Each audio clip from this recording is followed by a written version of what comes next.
እመቤታችን የተቀደሱ ጆሮቿ እግዚአብሔር ሰው እንደሚሆንና ዓለምን እንደሚያድን ሰማ። የሔዋን ዕፀ በለስን መብላት ለዓለም ሁሉ መዘዝና መከራን አመጣ። የእመቤታችን ደግሞ እሺ ማለት ለዓለም ድነት ሁሉ አመጣ። ስለዚህ መልአኩ ቅዱስ ገብርኤልን አንሰሩ ይህ ወንጌል ትምህርት ነበረ።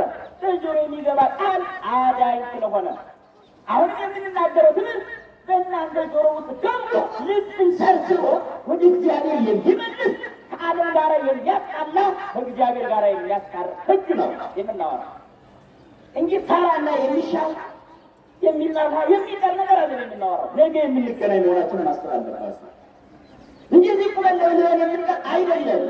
ከእግዚአብሔር ጋር ተሰልፈናል። በቀኝ ለመቆም የሚያበቃ ቃል ነው የምናወራው።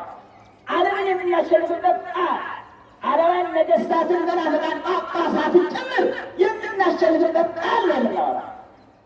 ይህ ወገኖች ከእግዚአብሔር የሚለዩ ብዙ ነገሮች ስላሉ እነዛ ነፃ ለመሆን የሰው አእምሮ በትምህርት መገንባት አለበት።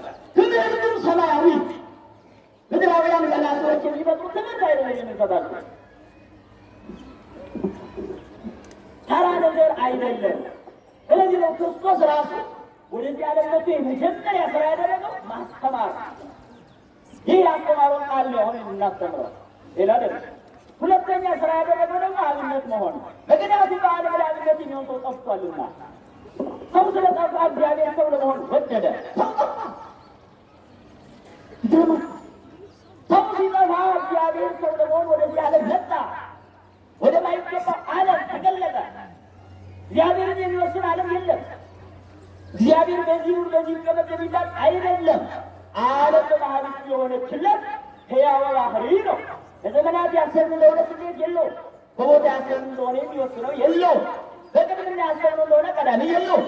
በድህርና ያሰብነው እንደሆነ ዘላለማዊ ነው። ይህ እግዚአብሔር ግን በሰው ልጆች ዘመን መጠን ተወሰነ። በሰው ልጆች መጠን ይህ በሆነበት ወቅት የሰው ልጆች የሚያዩትን አብነትን አደረገ። ስራ ሰራ ማለት ነው። ሁለተኛ በመስራት